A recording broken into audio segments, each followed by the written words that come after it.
I never believed the rumors about my school's old bathroom.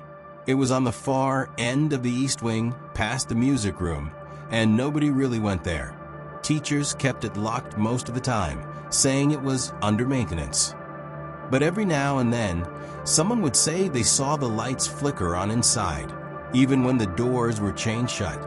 One day, after gym class, I didn't want to wait in line for the main bathroom, so I decided to sneak into the locked one. The chain wasn't wrapped tight. It looked like someone had used it recently.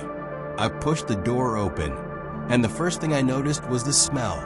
Damp, moldy, and old, like wet concrete. The bathroom looked frozen in time. The tiles were cracked, mirrors cloudy with age. There was graffiti on the stalls, but not the usual scribbles. These were names scratched deep into the paint. Dozens of them, all stacked on top of each other. Some were faded, some fresh. I picked a stall, and as soon as I closed the door, I heard it, a faint dripping sound. But when I looked down, the floor was dry. Then I realized it wasn't dripping. It was tapping, like fingernails against porcelain. It was coming from the stall next to me. I froze, barely breathing. Nobody had walked in after me, and I would have heard the door. Slowly, I bent down and looked under the divider. There were shoes, black, scuffed school shoes, facing my direction. I shot up and bolted out of the stall. My shoes squeaked against the tiles as I sprinted for the door, but when I yanked it open, the chain was back in place, wrapped tight. I panicked, pulling and rattling, until finally it gave way and I stumbled out into the hallway. When I turned back, the bathroom was dark, silent. The door chained shut as if I had never been inside. A week later, a friend of mine whispered to me in class. She asked if I had ever noticed the name scratched into the East Wing bathroom stalls. I nodded, and then she said something that still chills me. They say those are all the names of kids who went missing from this school, and the newest one always appears the day before someone else vanishes. This story happened in my freshman year. It was winter, right after Christmas break, when we walked into class one morning to find a substitute teacher waiting. She was tall, pale, with long black hair pulled back in a bun. She wore these thin glasses and spoke in this soft, almost whispery voice. At first, nobody thought much of it. Substitutes were normal. But the strange part was, our real teacher never came back.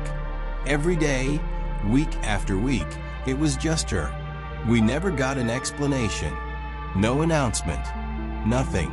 And whenever someone asked where our real teacher was, she would just smile and say, "Focus on the lesson." But here's the thing. Her lessons made no sense.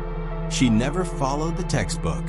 She'd write strange symbols on the board, lines and circles that didn't match anything we'd learned before. If someone laughed or whispered, she'd stop teaching, tilt her head, and just stare at them until the entire room went silent. One day, she called on me to solve something on the board. It wasn't math. It wasn't even English. It was... I don't know how to describe it. The symbols looked almost alive, like they were moving slightly the longer I stared. I told her I didn't know the answer. She leaned down close to me, so close I could see the veins in her eyes, and whispered, "You will. Soon." That night, I had the worst nightmare of my life. I was sitting in class, the same desk, but the walls were covered in those symbols. They pulsed like they were breathing. And when I looked at the board, she was there, writing my name over and over again.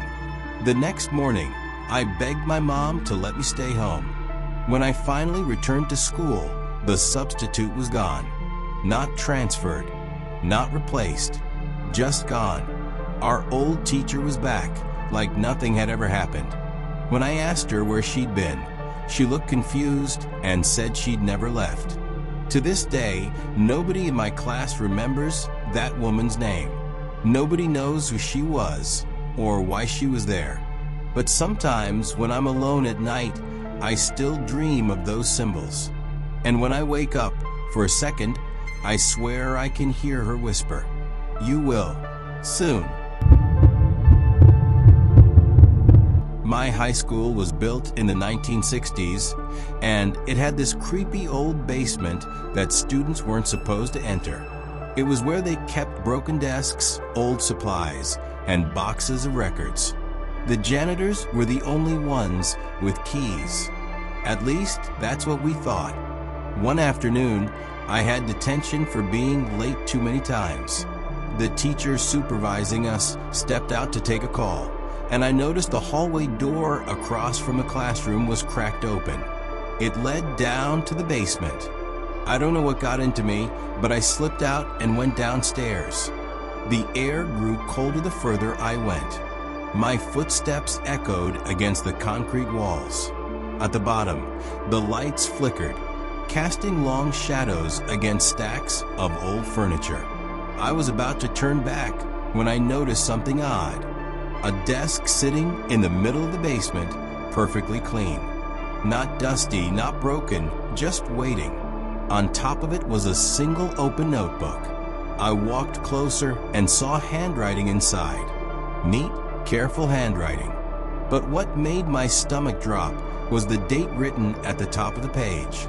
October 3rd, the same day, the same year.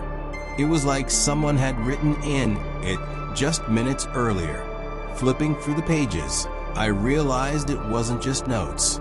It was a log, a list of names, students' names. Some I recognized, others I didn't.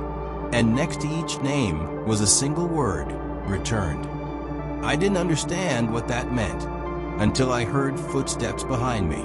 Slow, heavy steps coming down the stairs. I shoved the notebook closed and ducked behind a stack of chairs. My heart was pounding, so hard I thought whoever it was could hear it. The footsteps grew louder, closer. Then they stopped.